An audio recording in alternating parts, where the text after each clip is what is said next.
In the media, it looks like right now, this is the first time we've seen measles in this country, in millennia. What is measles? And how severe is measles? If you don't have your health, what do you have? You are a functional medicine doctor. Join us as we blend modern and ancient wisdoms to be well now.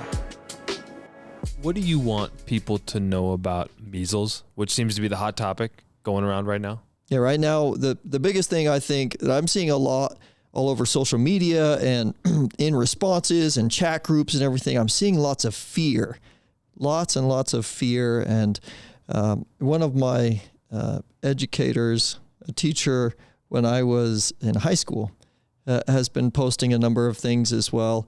And I've chosen not to respond. Aren't you supposed to solve problems on Facebook by having a robust debate about the soup du jour and the political landscape? Exactly. It always seems to end in a peaceful resolution where someone's mind is changed and friends are made. Exactly. And it's usually highly emotionally charged. And so the last thing you want to do is engage. I was being sarcastic, but yeah. But I'm totally with you. I get you. But it's like highly emotionally charged. And the last thing you want to do is engage in this, in a discussion right there, right then. And it's a lot better maybe to do it in person or over the phone or directly or a direct message or something like that. But anyway, it is highly charged right now. And I want to maybe open up some understanding for people so that they have a better idea of what's really going on here with regards to the measles and the measles cases. You're Dr. Ron Dummar. Yeah. Community Health and Wellness, Heber City, Utah. Functional medicine doctor, yeah. Functional medicine Chinese doctor. medicine doctor. All the chiropractic things. physician. Mm-hmm. Yeah. And this is the Be Well Now podcast. I just want to set the table for folks, welcome them into the dining room. And it's nice for people to know where they are. Yeah. But we can talk about RFK Jr. in a second. It seems like all this hysteria over measles is sort of linked to him and his stances on vaccines. But again, well, there's a lot of fear around it. Yeah, there's a lot of fear. And, you see reports of, I don't know what you want to, why don't you tell me what's going on that you'd like to share? Well, again, this report has come out. Robert F. Kennedy Jr. sent out a report and said, okay, we're going to be acting in this way. We're going to initiate the production of vaccines and make sure people have access to vaccines that are in that area, which is what he should do. That's what he should do. Whether you're a proponent for or against vaccines, that's an appropriate action for sure. So, but what we need to be looking at is not even just whether or not people have access to the vaccines, but what is measles and how severe is measles? And, when I was a young father and you have this child that you're taking care of, you're a parent and you have the responsibility to care for that being and to keep it alive as best you can, to nourish it, to nurture it, and to give it the very best opportunity to thrive and succeed in this life. And so if you're going to do that, you want to equip yourself with good information. And so we want to provide that good information today about measles. And so the question is, ultimately, what is it? And how often do we see it? We're in the media, it looks like right now, this is the first time we've seen measles in this country, in millennia. That's definitely RFK's fault, right? He's responsible for it's totally the way it happened. looks right now. They're like, yeah, it's all his problem. It's all his fault. It's because of Trump, and it all gets wrapped up into this big deranged political system. It's like, let's step away from all the politics for a minute. And if I told you that last year in 2024, we had 285 cases of the measles, what would you say? In a country of, 300 and some million people. Yeah. That doesn't seem like a lot of cases. Okay. And then the other thing, let's say I said to you, where is it that we have a measles outbreak? You might say, this is what's going all over the news. It's a small little Mennonite community in Texas. That's unvaccinated. Yeah. Why would they choose it? They would choose that community because they choose in general to be unvaccinated. Well, for our entire history that we've recorded, about 2.5% of our entire country has always chosen to be unvaccinated every year. Okay. And we've also had each year somewhere between 100 and 250, 300 measles cases. Total, like annual. That's just about how we have about 160 in 2025 right now. We have about 160 measles cases. But now we've just talked about Texas and the Mennonites. It's as if you'd think, oh, well, how big is that community? Are all 160 cases there in that Mennonite community? No, that's spread across 10 states. Okay. What you may not know right now is that we also have a little outbreak in California, in New York, in Rhode Island. Okay. There's a lot of states, 10 separate states that actually have measles cases in them currently. So it doesn't just happen among unvaccinated populations, and it doesn't just happen among vaccinated populations. Okay. There was an interesting study that was done, actually, that studied populations for this specific immunity, right? To say how well are they holding their immunity, and then also those individuals who actually contracted the disease, are they likely to spread it? So they were asymptomatic spreaders. That's what this was about. They wanted to see, okay, if we vaccinate these people, do they still have the potential or possibility of spreading it? And what about the comparison to those who are unvaccinated? Well, what they found was that whether or not you're vaccinated or unvaccinated, so whether you have natural immunity or you have vaccine immunity, you still have the potential to spread measles. So if you remember during COVID, this whole idea of the asymptomatic spreaders, we were really trying to solve this problem, and we were trying to get everybody vaccinated, and they kept, preaching it at the pulpit of the pharmaceutical and the media, and they were trying to get everybody to do this because if we could just get everybody vaccinated, we could stop the spread. And then what do we find out? We find out, we actually can't stop the spread. We're not stopping the spread, and that the disease, the vaccine itself, didn't stop the spread of COVID. Well, come to find out, we have research as well on measles that suggests that whether natural immunity or vaccine immunity, the carriers can still spread. But the outcome of, a child dying is so unacceptable that, I understand why folks are up in arms about this, right? What do we know about? Yeah. What do we know about? The fate. Is it one? Yeah, fatality rate. So it's there's 1 in 10,000 is essentially the fatality rate or the death rate for those individuals who actually contract the disease. So for those who get infected, it's a 1 in 10,000 death rate. All right. So if let's say we have 300 every year. Let's say we have 500 every year. So at 500 every year, in order to get to 1,000, it would take us 2 years. Okay. In order to get to 2,000, it would take us 4 years, right? And then in order to get to, so again, keep going. So you're almost at 15, 20 years really before you should be experiencing that death. One death in a country of, and that's so 10,000 infections. Right. That's what we're talking about. But again, we're talking about fewer than usually 300 per year. So, absolutely. But I guess the fear is that could this be coming back because no one's getting vaccinated and RFK is the devil. Well, okay, so that's an interesting thing. That's an interesting discussion, because where a lot of people's minds go with regards to COVID especially is, was this actually created in a lab? And how much work are we doing in the United States and different countries on a variety of different illnesses and diseases, including the avian flu, which there's also some research and papers on, one of them by Dr. McCullough actually as well, where it does show that there is a lot of work still being done on these illnesses, and the potential for them to spread is there. It does exist. It's possible for these to get away from the lab or to find themselves into certain cultures or flocks, and then to get themselves into population. Okay. So we're still doing this in the United States, as far as I'm aware. And I don't know, is that a practice that we want to have going on? Should we be toying with these infectious diseases with the hopes and intent that we can create a new vaccine or a new drug, which is generally the reason we play with them? We're trying to create cures essentially for these things. But is it moving us in the direction? Is it moving the needle in the direction that we desire it to go?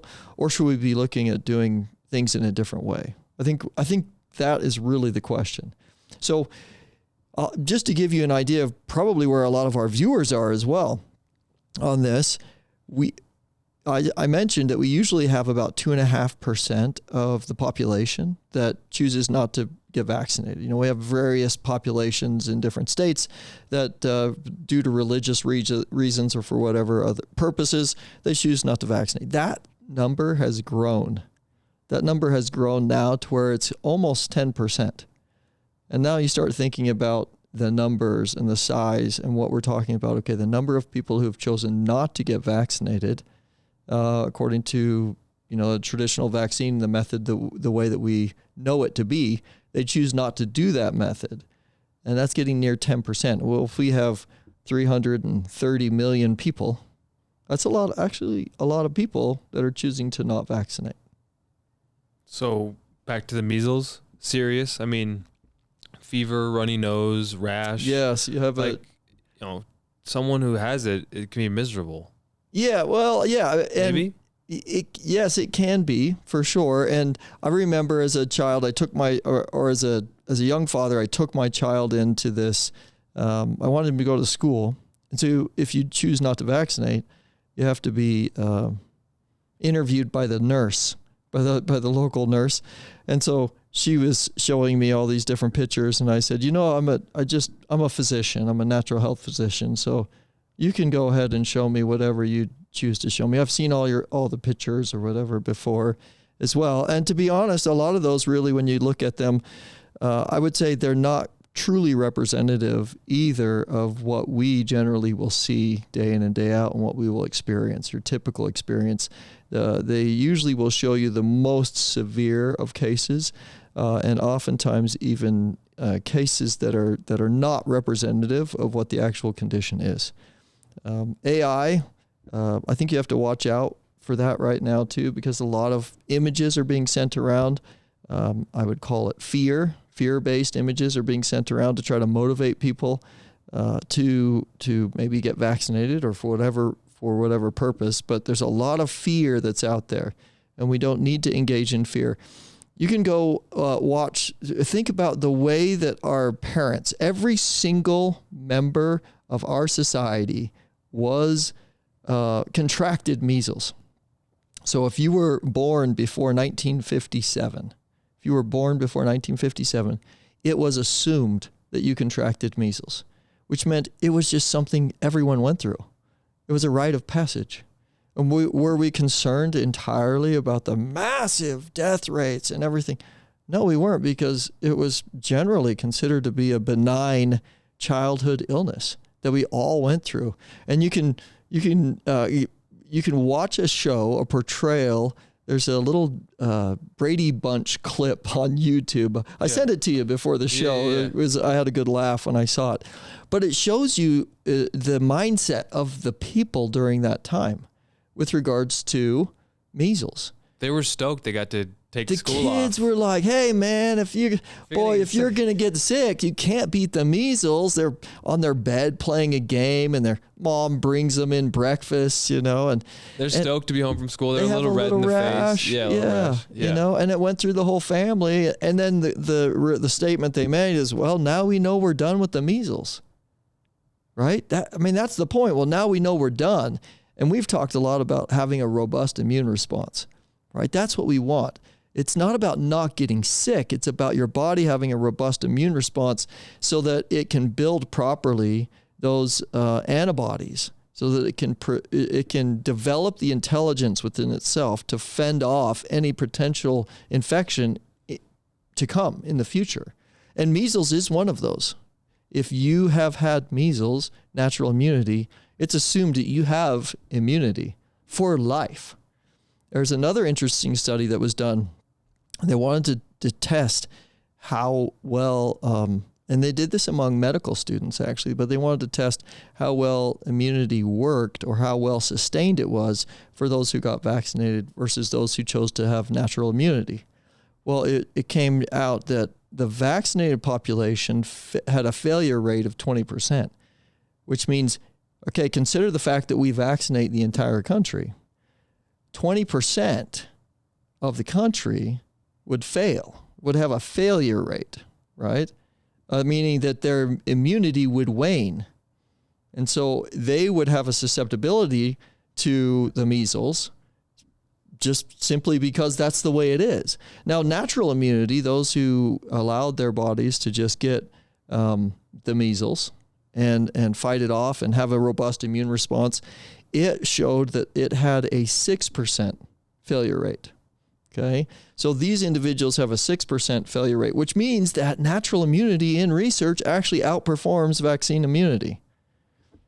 So there was another question that was brought up, a conversation, and it had to do during COVID with this idea of us selecting populations, specific populations that we should protect, right? And I think that that's more of where our focus should start. And maybe Robert F. Kennedy Jr. will start to do this as well.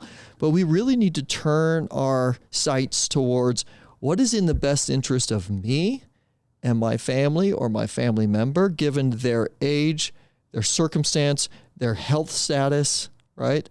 And then we should be really cautious and careful with who it is we choose to immunize or vaccinate. Because it obviously isn't going to, this idea of vaccinating everybody, it obviously is not the end-all be-all answer, either for personal objections that certain people are just going to have. Some people are going to have personal objections. And we're already there. So you could have the debate over whether they're selfishly then putting my family member at risk by not getting vaccinated. But if 10% are already choosing not to, right, we could debate all the things, but if they're not going to do it, that is what it is. So what are we to do with that if we believe that vaccines are going to keep our family members safe and that those people are bad and dangerous and selfish? Absolutely. So what do you say to that? We have to have a more reasonable approach to it. And the more reasonable approach is first, is as far as the mentality that you think that someone who chooses not to be vaccinated is a danger to you. That's something you have to work out. And realizing as well, I just cited an article that suggested that natural immunity, someone who has natural immunity or chose not to get the vaccine, but chose to allow themselves to get the disease, actually performed better. It outperformed the vaccine. Okay, so getting a vaccine does not mean that you have perfect immunity. It does not set you at a high centered place to be able to say, based on my morality and my decisions, I'm right and you're wrong. That's just not the case, because there is a failure rate in all of these. There's a failure rate. And we don't know right now why it fails. We don't know why certain people who have natural immunity, we believe they should have natural immunity. If they get it, they should have it their whole life long. We don't know why a person who has that would have it fail. And we also don't know exactly why someone who got immunized with a vaccine has a 20% failure rate. We don't know. And again, we're talking about kids, though. We're talking about kids. Yeah. It's like, as a parent, you want to do everything you can to prevent your kid from getting sick. So again, you see the worst case scenario on the news, and you're just wanting to keep your kids safe. Yeah. Well, exactly. So a lot of that has to come down to, let's identify, first of all, how do we know? You mentioned a few, runny nose, you've got this rash. Sometimes it can have raised lesions on it. Sometimes it's just kind of a little light bumpy redness or discoloration to the skin. It does mimic, there is one condition called hand, foot, and mouth disease that can actually mimic measles. It has a very similar looking rash that it presents with. And so people often will think or believe that they have the measles when in fact they have hand, foot, and mouth disease. Now, the interesting thing about hand, foot, and mouth is that there's no vaccine for hand, foot, and mouth disease, right? But it comes and it expresses a rash, and it can be problematic for some people. And the people, again, that we have to recognize, the people that it's going to be more problematic for are those immune compromised individuals. Okay, it's going to be harder on those individuals who already are in a compromised state. So this could be a aging parent, an elderly adult. It could be a patient or someone on immunosuppressants. It could even be, imagine this scenario, this is interesting, right? Let's say someone goes in, a child, he happens to get vaccinated, and he goes in, he has a lung issue, he also has asthma, so he goes in and gets treated with corticosteroids. Well, now he's suppressed his immune system, right? And he's carrying this measles vaccine that he just got vaccinated for.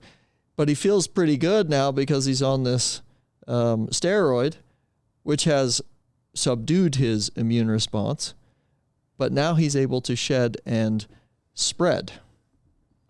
Okay, so don't sit. What I would recommend to people is, do not believe that you have all the answers and that you know exactly the right way to do the things, because this child, we would assume, had received all the appropriate care for their asthma, for their lung condition, had gone to the medical system and had received a vaccine. But now this potentially makes this child a carrier and a spreader, right? Now, I don't like to ever look at children that way, but I'm drawing it and using that example to open people's eyes to the fact that hopefully your medical provider will give you really good, wise advice, and you should seek their advice, and you should go to a trusted medical provider that you know and trust for the advice that you need. But you shouldn't ever be pinning these things in the middle. They shouldn't be driving a wedge in your relationship, right? With your family, with your friends. There's no need and no reason for these things to drive a wedge in your personal relationships. Okay. So what do I make of all the headlines then? Yeah, all the fear. Yeah, just because I'm just trying to figure out where we're going with this. I mean, is RFK, what is he supposed to do? Well, so what RFK is Are we in the middle of an outbreak because people are getting vaccinated less? Is all hell going to break loose? Like, tell me what's going on. We're in the middle of an outbreak because measles, because this is what measles does. And it's been around here. It might be news to people too that, polio is still on the earth, right? We didn't eradicate it. Yeah, and we've been trying to eradicate it for 50 years. All right? Measles is still around. Polio is still around. These conditions and these ailments, we've been trying to use the method of vaccination for how many years? We've been trying to use the method of vaccination. So maybe there are other answers. Maybe there are harmonious answers. Maybe there are other things that we could do. Well, one other thing that you can do as a preventative measure is homeoprophylaxis. And we've talked about homeoprophylaxis and brought that up on this podcast a number of times. You can go back and listen to our prophylaxis podcast in detail if you're interested in that. But homeoprophylaxis essentially is the foundational principle of vaccination, right? Essentially, what it does is it educates the body. Homeoprophylaxis uses tools to educate the body to have an appropriate immune response to a pathogen that you're specifically treating or wanting to prevent. So it teaches the body to have the appropriate immune response to it. Okay, so homeoprophylaxis is something that you can do. The other thing that you need to know, I think that patients or parents should know out there regarding measles, is that anytime we're dealing with skin-related issues, even with acne and things like that, I always like to include vitamin A. Vitamin A is a critical skin regenerating nutrient. And so you should be taking good high doses. And I'm not going to give you a dose here. I think you should talk to your care provider to get a specific dose for you or for your child. But you should be taking a good amount of vitamin A in order to help support the skin and the body. From a Chinese medicine perspective, when we're expressing a rash, it's heat, it's a toxin, it's some sort of pathogen that's leaving through a detoxification organ. When I detox, when I work out, I sweat. It's a detoxification organ. It's no different. Okay, so my body has a pathogen in it. The body heats up. It has a fever. That's what it's supposed to do. This heat generates kind of like simulating a workout. So my pores will open. I begin to sweat, hopefully expressing and eliminating that pathogen, sometimes resulting in a rash that is indicative of measles. Okay, the key is that you can manage these things really well. Our body has been designed to manage them. Our parents or our grandparents at this point, those who were born before 1957, everyone had it. Everyone had it. And so that alone means that we have programmed into our cells the genetic capability and the instinctual understanding to be able to combat measles with or without a vaccine, with or without homeoprophylaxis. But what we need to do is absolutely make sure metabolically we're healthy, right? Make sure we're metabolically healthy. Make sure we have vitamin A. Make sure we use vitamin C. Okay, vitamin C is so critical for the skin, again, for collagen production, for regeneration of tissues. And then zinc. Zinc is so critical for its role in immunity and in supporting the immune system. So those are all things that parents can take. And I know it sounds like super simple, but measles is not a severely catastrophic condition. Can it be? Yes.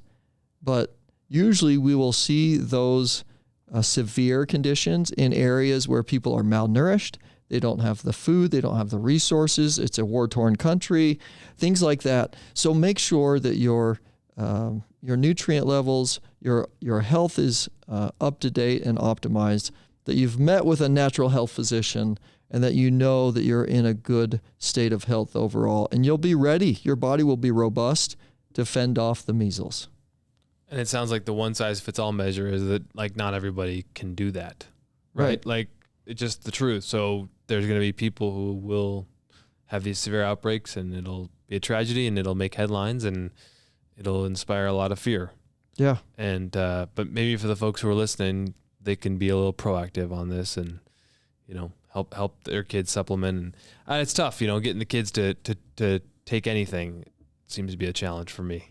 Getting teenagers to eat healthy diets, getting young kids to take tablets or to take tinctures, right? Or to consume any food that doesn't meet their